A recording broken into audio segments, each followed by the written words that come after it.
So we excavated the building in 2010, or at least we exposed the surface of it. This year we're going to be doing an awful lot more. We'll be extending the trench right the way around it.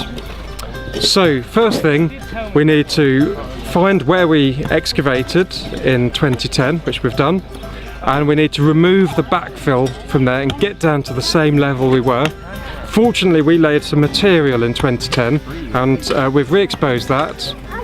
So you can see people behind me matting out backfill, shoveling, and very soon we will be pulling back that material, exposing the building, and then it will be a case of carefully cleaning it up.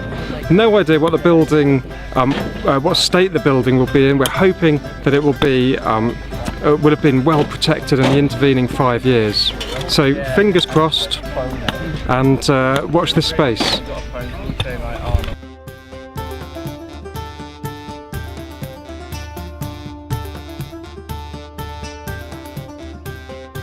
Now I've interpreted that, based on the evidence we dug in 2010, as being a sweat lodge. The reason I think it's a sweat lodge is because inside the building the fire utterly dominates the space. I don't think there's room to do very much else. Certainly no room to lie down or to prepare food or eat your food or whatever. And what was interesting was, although it's completely dominated by the fire, and the fire had obviously been burnt to high temperatures, so much so that it had burnt the charcoal, the chalk surface to a sort of salmon pink colour, there was no evidence for charcoal or ash, not even little flecks of it caught in the cracks. Instead, the evidence for charcoal was in this big external fire. I'm Felicity Africa and I'm a supervisor at the Marden Henge excavation. I actually started excavating when I was 16, so 10 years ago, with the other excavation that University of Reading used to run in Silchester.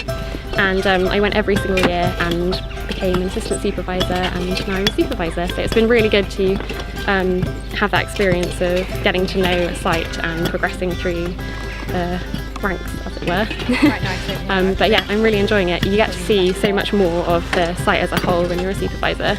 You get to see how all the things link together, and you also get to see how students increase their knowledge of archaeology and then really come to enjoy it, and that's really satisfying. So just to explain where we are now, this is a little henge within Marden Henge, and it actually sits quite close to the River Avon, which forms part of the edge of the larger Marden Henge.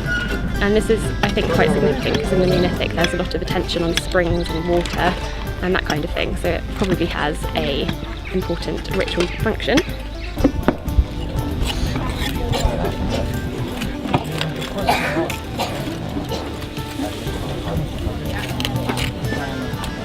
A good half a dozen or so bone pins from this site. Some people suggest they might be for holding your cloak on, or for doing up a leather pouch.